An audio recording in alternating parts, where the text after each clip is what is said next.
اچھا چونکہ میرے حصے کی پیر نجم شاہ جی آج کا میرا حصہ مکمل ہو گیا، اب جو اگلے فکرے ہیں وہ آپ نے وصول کر کے ذہن میں سنبھالے لیں، چونکہ اس سے پہلے شاید اکثر بزرگوں نے بھی نہ سنی.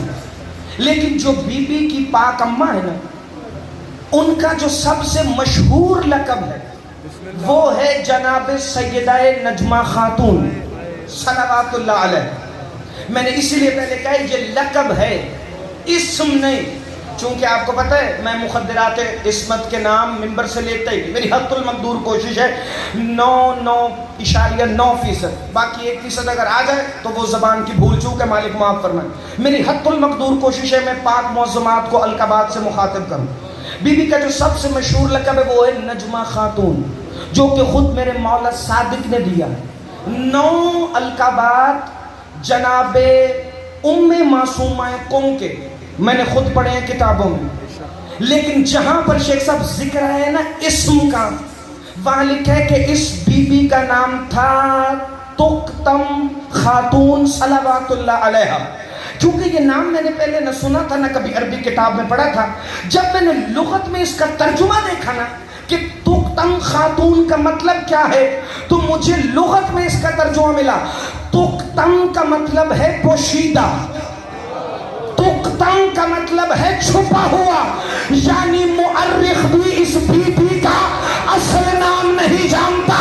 ممبر پہ بیٹھ کے بے ادبی سے نام لینے والے میرا پیغام سن لے، جن بیبیوں کے نام اللہ نے چھپا کے رکھے ہیں انہیں میں ظاہر کیسے کر سکتا ہوں؟ آپ ہمیشہ زندہ باد رہے. جن بندوں کی آنکھوں میں آنسو ہیں میرے جڑے ہوئے، آپ دیکھنا صرف 2 فکریں تمہاری خدمت میں پیش کرنے لگے. تقتم کا مطلب ہے پوشیدہ، چھپا ہوا. اور اس بی بی کی عظمت کے خدا کی قسم میں کیا کہنے، جس کے زواروں کی اتنی عزت ہے، اتنا مقام ہے، اللہ جانے وہ بی بی کس عظمت کی مالک ہے. اور آپ جانتے ہیں یہ قوم کی زیارت کا اتنا ثواب کیوں ہے؟ یہ روایات ساری کب باہر آئیں؟ بی بی معصومہ قم صلوات اللہ علیہ کے حرم میں ایک عالم کی قبر ہے جسے دنیا علامہ مرعشی نجفی کے نام سے جانتی ہے. شہاب الدین مرعشی نجفی وہ ہے جس کی قبر، ساری قبریں زمین کے ساتھ، اس کی قبر ہے زمین سے اتنی اوپر. چونکہ 60 سال بی بی کی زواری ایک دن بھی قضا نہیں کی، کئی سال تک زیارت عاشورہ قضا نہیں ہوئی. یاد رکھنا مرعشی نجفی کہتے ہیں میرے والد محمود مرعشی نجفی 40 راتیں امیر المومنین کے حرم میں روز رات کو شب بیداری کرتے رہے تاکہ زیارت امیر المومنین ہو سکے. چونکہ مرعشی نجفی کہتے ہیں میرے والد محمود مرعشی نے ایک سوال ذہن میں رکھا تھا جس کا جواب امیر المومنین کے سوا کوئی دے ہی نہیں سکتا تھا. کہا وہ کون سا سوال تھا؟ کہ جب 40 راتیں گزر گئی نا میرے والد کو نجف میں شب بیداری کرتے ہوئے، تو پھر ایک دن امیر المومنین سے عالم مکاشفہ میں ملاقات ہوئی. میرے بابا نے سجدہ ریز ہو کے پوچھا اے کائنات کے امیر مولا علی امیر المومنین شہنشاہ بادشاہ، مجھے یہ تو بتائیے کہ بنت محمد مصطفیٰ کی اصل قبر کہاں ہے تاکہ میں زیارت کے لیے جا سکوں. علی نے کہا کہ میں نے سیدہ سے وعدہ کیا ہے، میں اپنی زبان سے سیدہ کی اصل قبر کا پتہ کسی کو بتا سکتا نہیں. تو کہا مولا اگر ہم سیدہ کی قبر کی زیارت کرنا چاہیں تو پھر کہاں جائے؟ کہا قم میں میری بیٹی معصومہ کی قبر. زندہ باد مل کے بولو حیدری. کہا قم میں میری بیٹی معصومہ کی قبر کی زیارت کرو. علی کی عزت کی قسم آج کے بعد جب جانا ایران زیارتوں پر خاص طور پہ بہنوں بیٹیوں کو ساتھ لے کے جانا. اس بی بی کا اتنا علم کے حوالے سے کرم ہے تمہارے اس نوکر پر، میں 5 مرتبہ کا سجدہ گزاروں حرم جناب سیدہ معصومہ قم کا. آخری دفعہ گیا ہوں 2019 میں جب میں 5ویں دفعہ زواری پہ گیا نا، اور علی کی عزت کی قسم ممبر حسین پر ہوں. میں غلط فکرہ کہوں، غازی عباس اگلا فکرہ پڑھنے نہ دیں، اپنا عقیدہ پڑھنے لگا ہوں، تمہارے عقیدوں کی ترجمانی کرنے لگا ہوں، اور نوجوانوں کو کاظمی صاحب ایک پیغام دینے لگا ہوں بھائی تقی. 5 دفعہ میں قم حاضر ہوا لیکن کبھی زری والے کمرے میں داخل نہیں ہوا. یہ میرا عقیدہ ہے اور نوجوانوں کے لیے پیغام بھی. کیوں؟ کیونکہ میرے ذہن میں ایک بات تھی. جب میں پہلی دفعہ بھی گیا نجف اشرف حاضر ہوا، کوفہ کی زیارات پر گئے، تو جو مولا علی کا گھر ہے نا بیت الشرف، میں وہاں بھی اندر نہیں گیا، 3 دفعہ گیا ہوں لیکن حاضر نہیں ہوا اندر، چونکہ ہمت ہی نہیں پڑتی۔ جہاں پاک معظمات کے قدم ہوں وہاں تو ہمارا سر بھی نہیں آنا چاہیے۔ میں 5 مرتبہ کم حاضر ہوا۔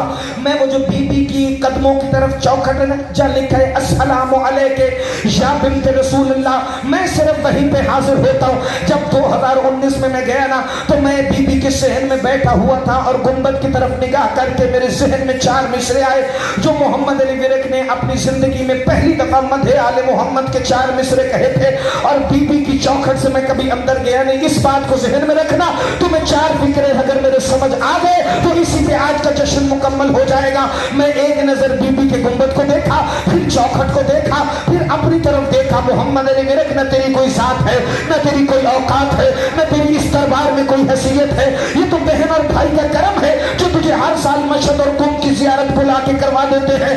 میں نے بی بی کے حرم کو دیکھا، اس چوکھٹ کو دیکھا جہاں سے میں آگے جا نہیں سکتا، پھر میں نے وہاں 4 مصرے گئے۔ میں نے کہا بڑھے نہ جبرائیل جہاں سے آگے، میں وہاں سے آگے نہیں بڑھوں گا۔